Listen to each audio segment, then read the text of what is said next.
Hello students, welcome to EPG Pathshala. I am Dr. Nimisha Jadon from School of Studies Environmental Chemistry, Jivaji University, Gwalior. Today we are going to learn about a module Stoichiometric Calculations under the paper of Fundamentals of Analytical Chemistry. The learning objective of this module including the review of the fundamentals, expressing concentrations of the solutions and the solids, then the analytical and the equilibrium concentrations, volumetric analysis, and the reacting units in normality calculations, protons and the electrons. The analytical chemistry deals with the measurements of solids and the solution concentrations of them, from which we calculate the masses. In analytical chemistry, we calculate the mass of product expected from the mass of reactants. We review fundamental concepts of mass, moles and equivalents, the way in which the analytical results may be expressed for solids and liquids, and the principles of volumetric analysis and how the stoichiometric relationship are used in titrations to calculate the mass of the analyte.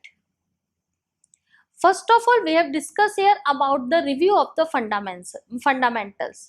The gram atomic weight for any element is weight of a specified number of atoms of that elements, and that number is the same from one element to another. Naturally occurring elements consist of a mixture of isotopes. Chemical atomic weights will be an average of the isotope weights of each elements, taking into account their relative naturally occurring abundances. The natural atomic weight used in chemical calculation.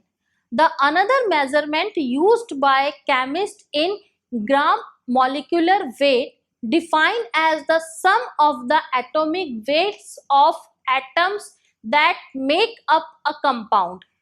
The term gram formula weight is a more accurate description for substances that don't exist as molecules but exist as ionic compounds. Sometimes use the term molar mass in place of the gram formula weight is much more convenient and useful. Now the next is Dalton.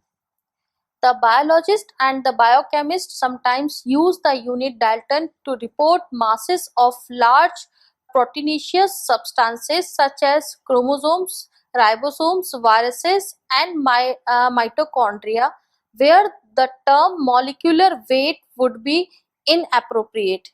The mass of a single carbon 12 atom is equivalent to 12 Daltons, and the 1 Daltons is therefore 1.661 into 10 to the power minus 24 gram, the reciprocal of Avogadro number.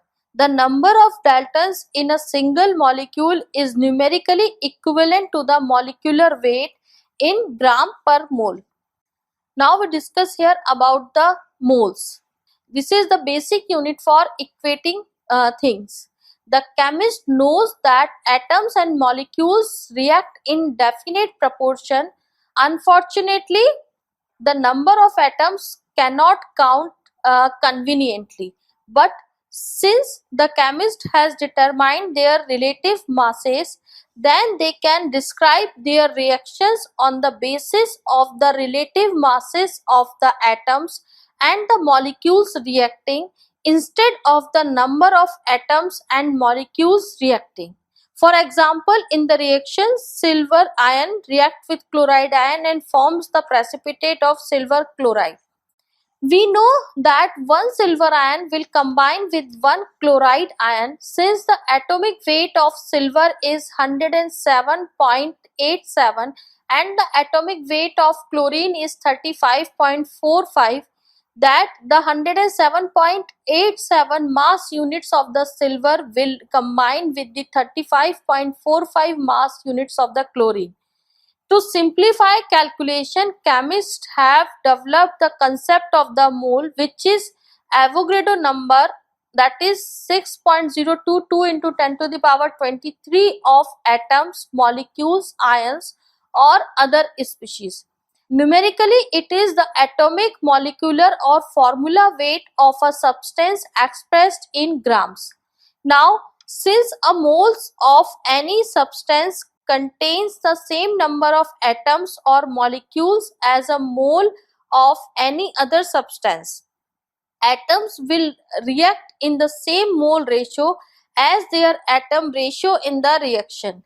In the above example, one silver ion reacts with one chloride ion, and so each moles of silver ion will react with 1 mole of chloride ion.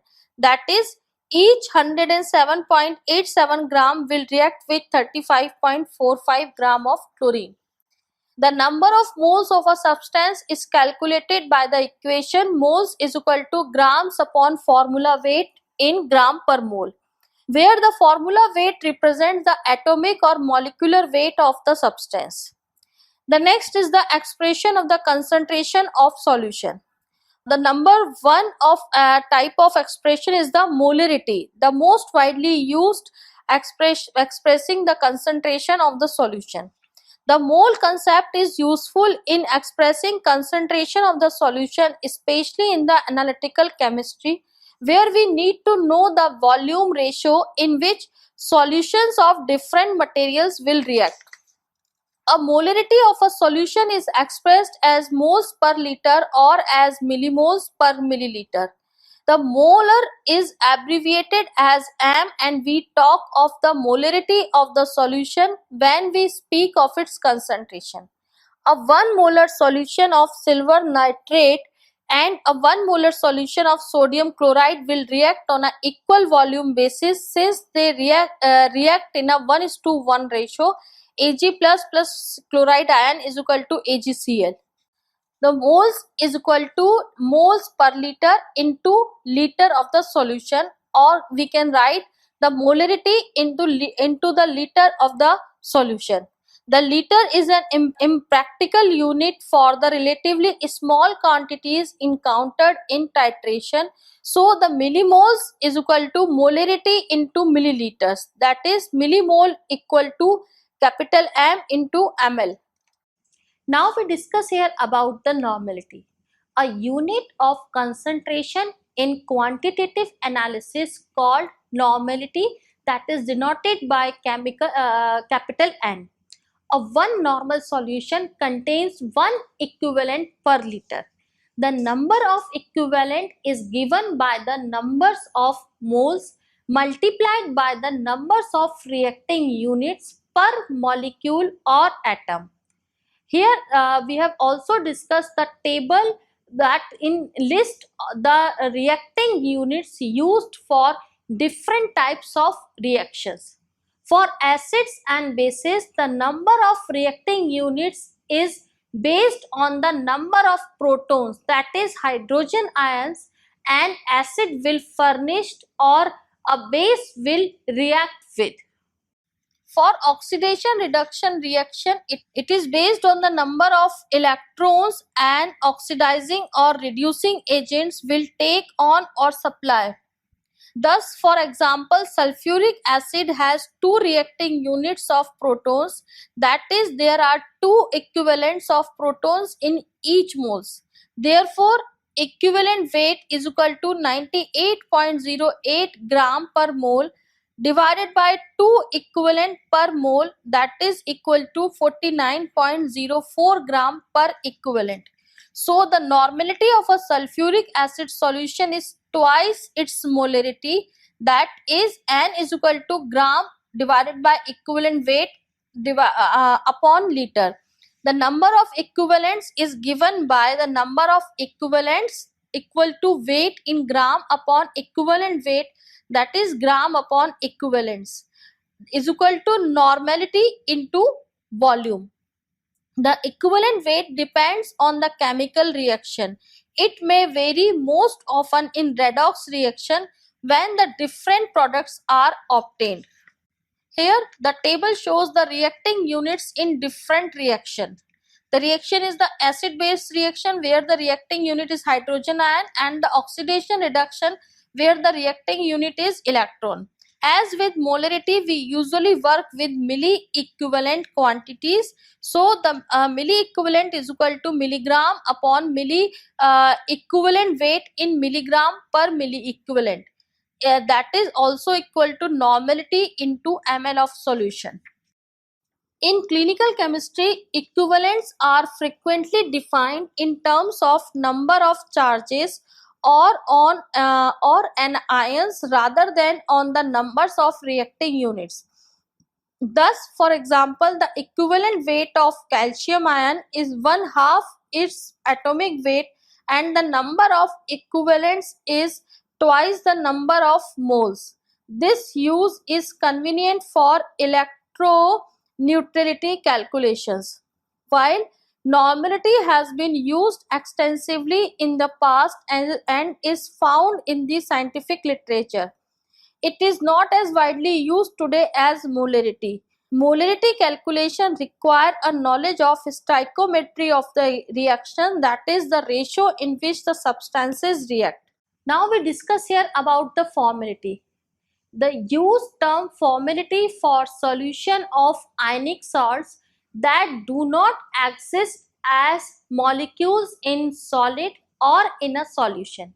The concentration is given as formal capital F. Operationally, formality is identical to molarity or the molality. Now we discuss here about the molality. Operationally, formality is identical to molarity. Now we discuss here about the molality. In addition to molality and normality, another useful concentration unit is molality. A 1 molar solution contains 1 moles per 1000 gram of solvent is known as molality. Molar concentration are not temperature dependent as the molar and the normal concentrations. Here we are discussing about the density calculations. Density is the weight per unit volume at the specified temperature, usually calculated in gram per ml or the gram per centimeter cube at 20 degrees centigrade.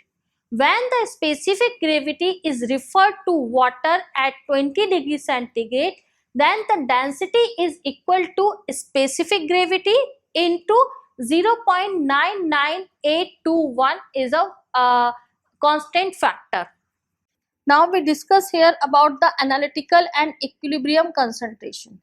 Analytical chemists prepare solutions of non-analytical concentrations, but the dissolved substances may partially or totally dissociate to give equilibrium concentrations of different species. Acetic acid, for example, is a weak acid that dissociates a few percent depending on the concentration to give equilibrium amounts of the protons and the acetate ion, that is given here with the equation.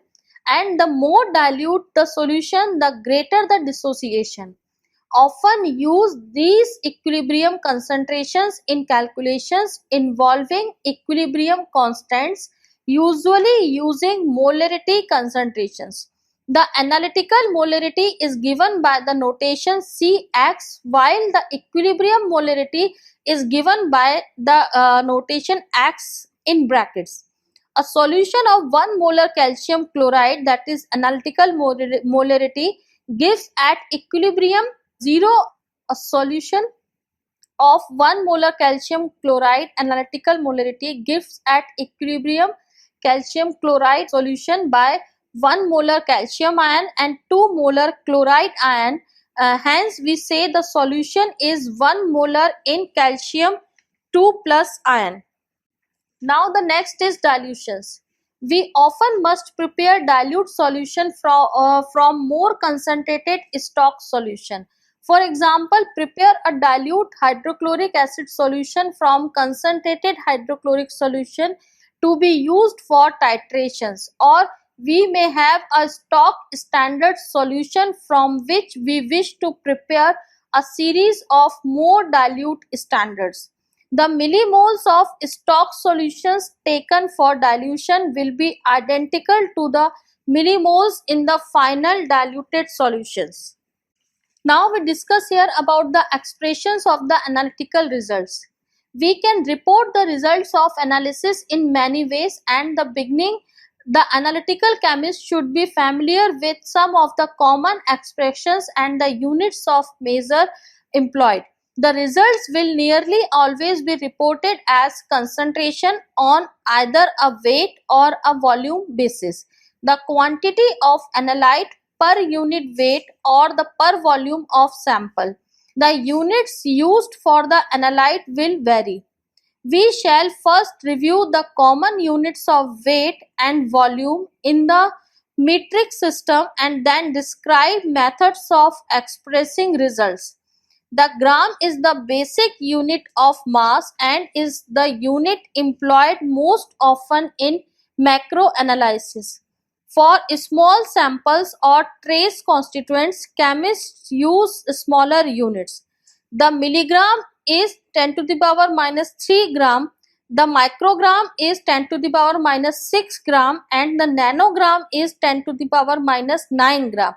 The basic unit of volume is the liter, and the milliliter is 10 to the power minus 3 liter and is used commonly in volumetric analysis.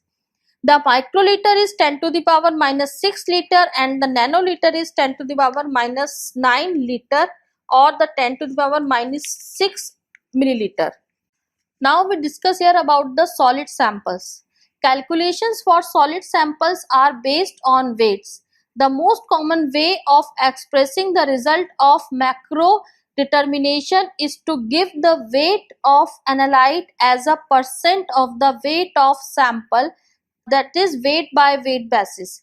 The weight units of analyte and the sample are the same. For example, a limestone sample weighing 1.267 gram and containing 0.3684 gram iron would contain 0.3684 divided by 1.267 into 100%, that is equal to 29.08% of iron.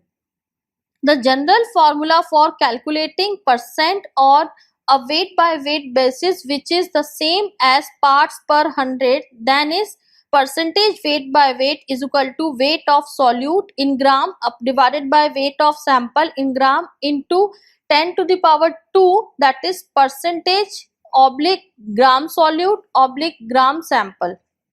Trace concentrations are usually given in smaller units such as parts per thousands (ppt) or the parts per million, that is ppm, or the parts per billion, that is ppb. These are the calculated in the manner similar to the parts per 100, that is ppt is equal to weight of solute divided by weight of sample into 10 to the power 3 ppt per gram of solute or sample.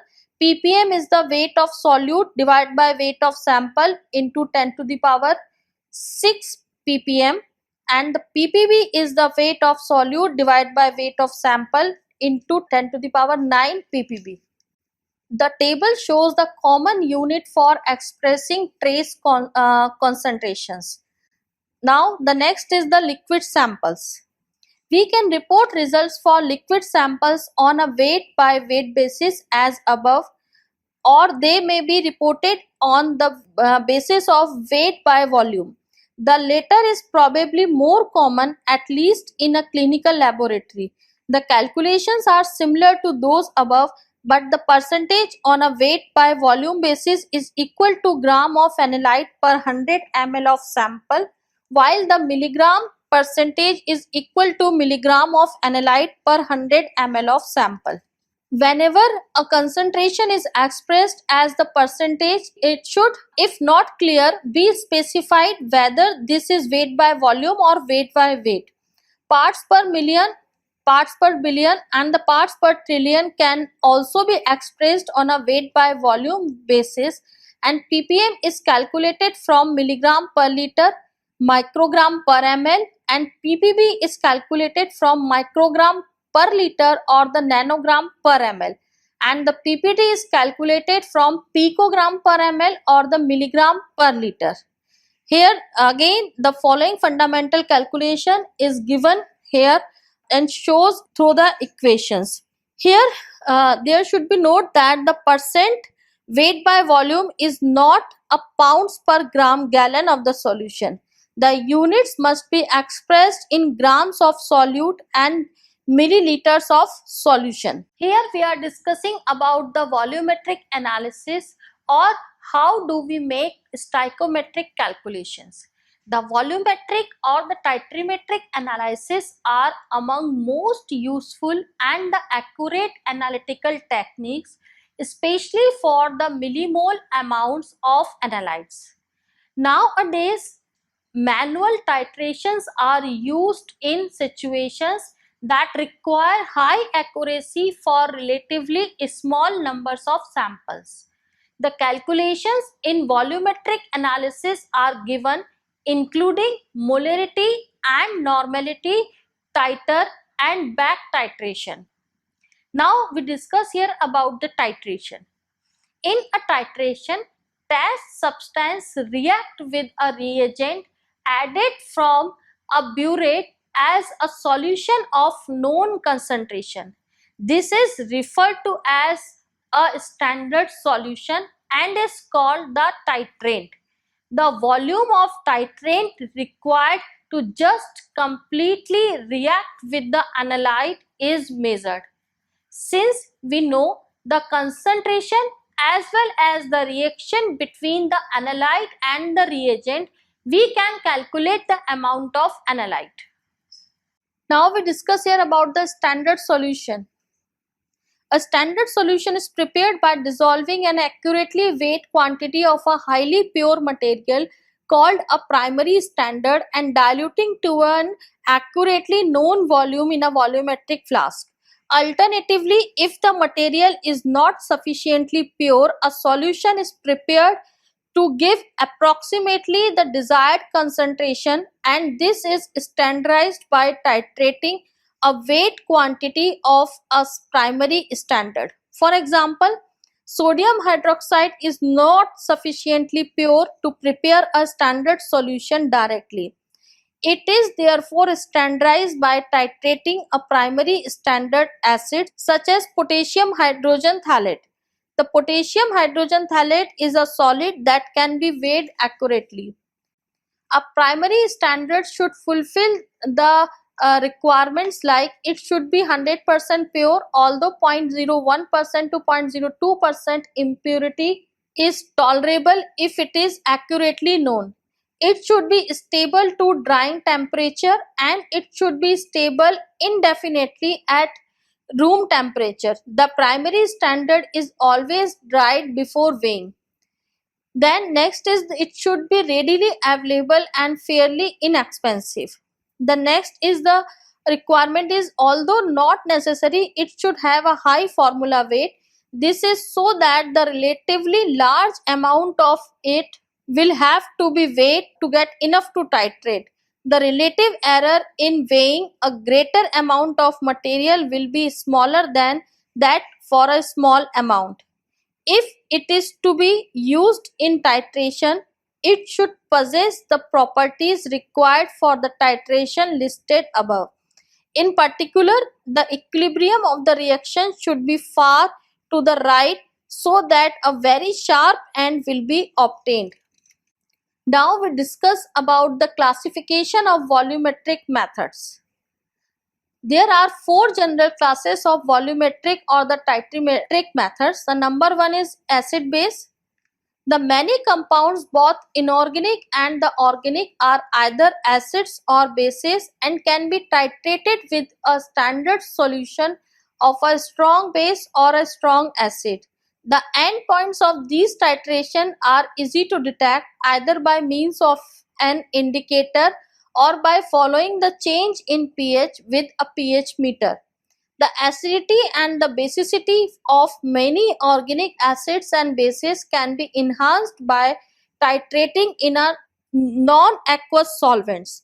The result is a sharper endpoint, and weaker acids and bases can be titrated in this manner.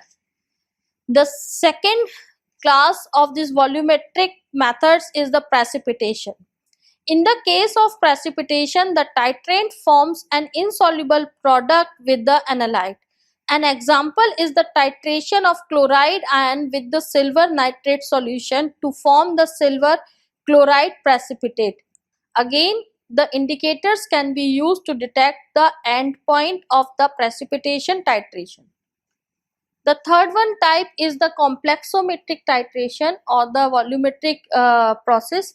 In the complexometric titration, the titrant is a reagent that forms a water-soluble complex with the analyte, a metal ion, and the titrant is often a chelating agent. The reverse titration may be carried out also.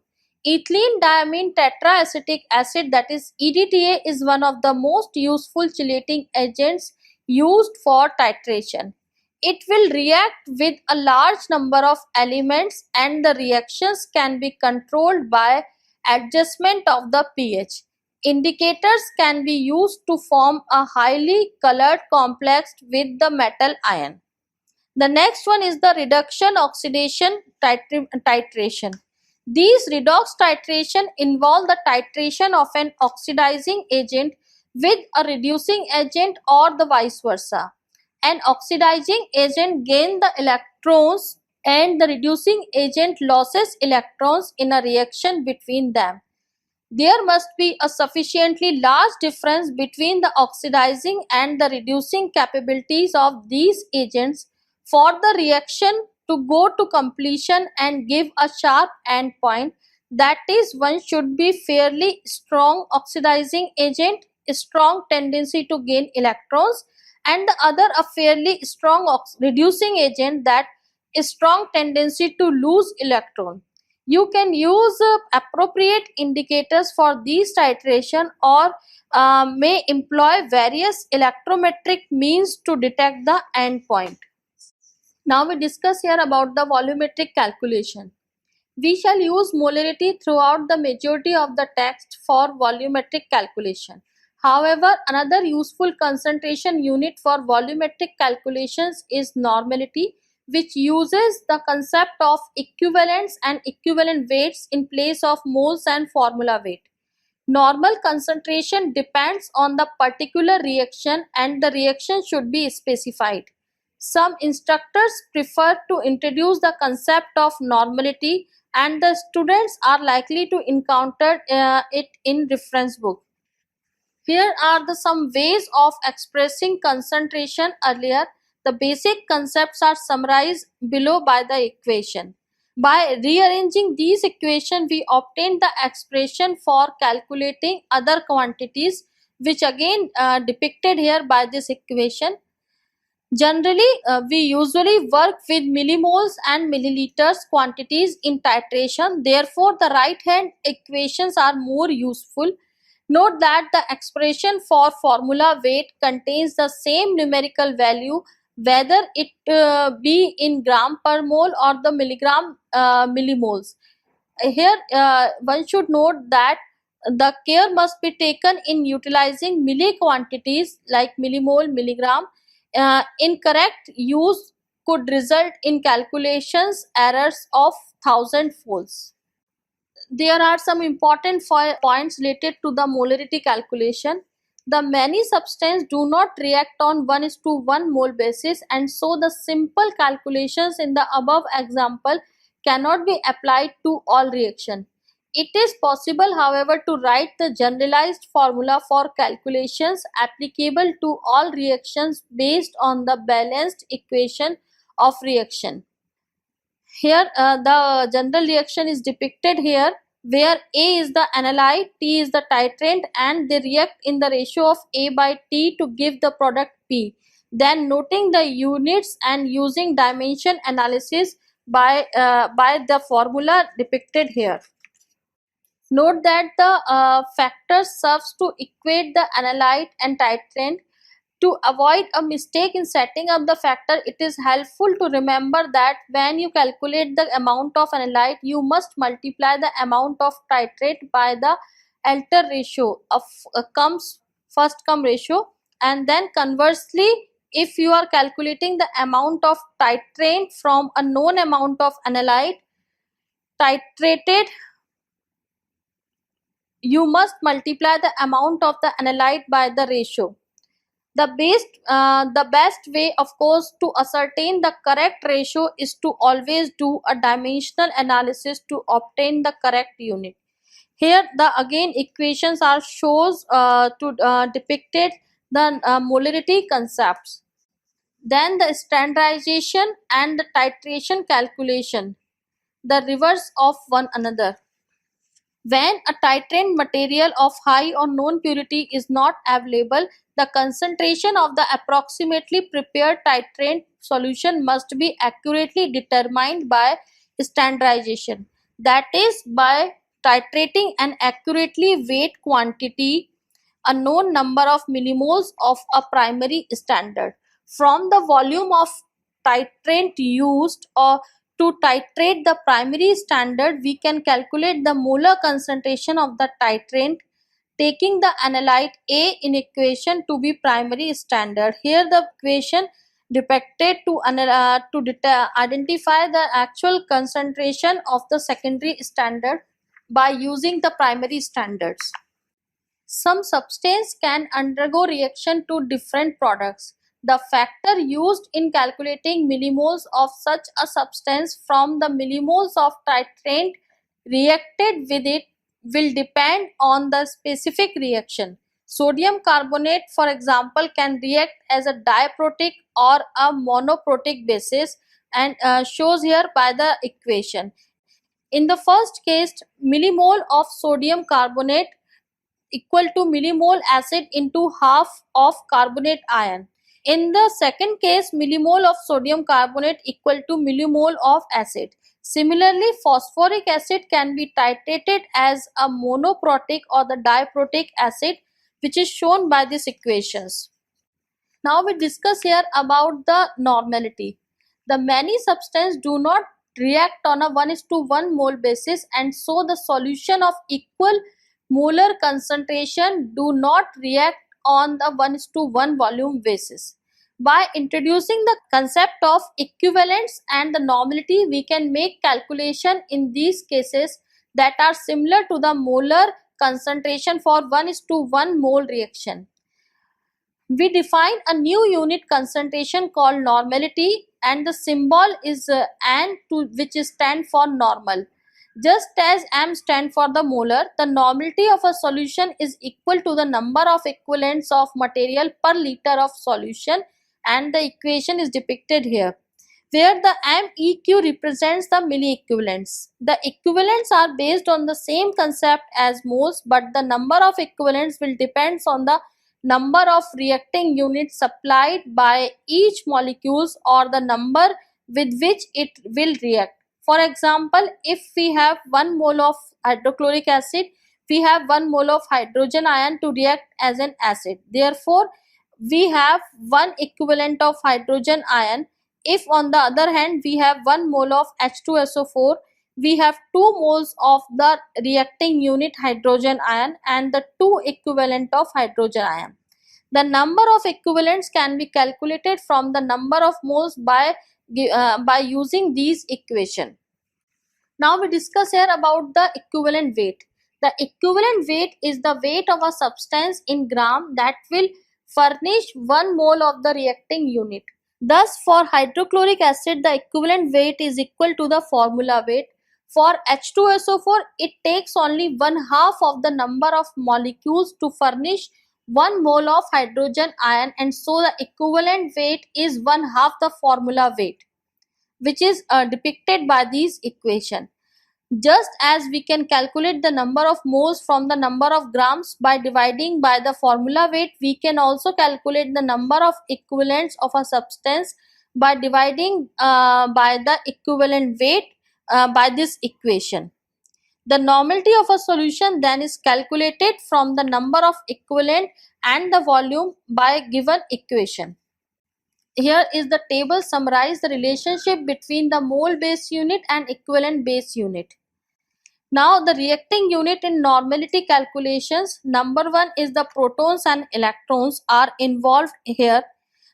In the first case, acid base, we have mentioned the reacting unit for acids and bases is the protons H plus.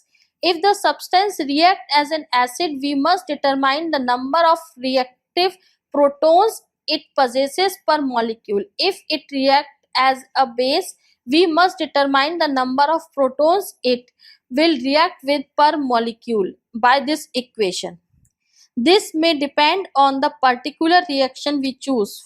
With sulfuric acid, both protons are strongly ionized. Thus, there are two equivalents of reacting units per mole of H2SO4. These react together to give a single endpoint which corresponds to the titration of both protons. Then the second case is reduction oxidation. The reacting unit in a reduction oxidation reaction is the electron, and the reducing agent liberates electrons and is thereby oxidized, and an oxidizing agent takes on electron and is thereby reduced by this equation. In this reaction, each ferrous ion reducing agent loses one electron, and each permanganate magnet ion oxidizing agent gain 5 electron is being reduced from manganese 7 plus to manganese 2 plus. We treat the number of reacting unit just as we did with acids or with bases. Now we discuss about the titer, how to make rapid routine calculation. For routine titration, calculate the titer of the titrant, and the titer is the weight of analyte that is chemically equivalent to 1 ml of the titrant, usually expressed in milligrams. Then we discuss here about the weight relationships and the gravimetric calculations. In the technique of gravimetric analysis, the analyte is converted to an insoluble form, which is weighed, and calculate the weight of the analyte. So in this module we have learned about the conversion factors and how to use them. Then stoichiometry is a quantitative nature of chemical formulas and the chemical reaction. We have also discussed here about the atomic weight, and came to know that the atomic weight is average atomic mass, and the formula weight is sum of the atomic weight of each atom in its chemical formula. The molecular weight is same as the formula weight, and also we used all the atomic weights to solve the general problems. We have also discussed here about the various types of expression of units like molarity, normality, formality, and molality, and the types of normality expression and the acid base titration we have also discussed here. Thank you so much.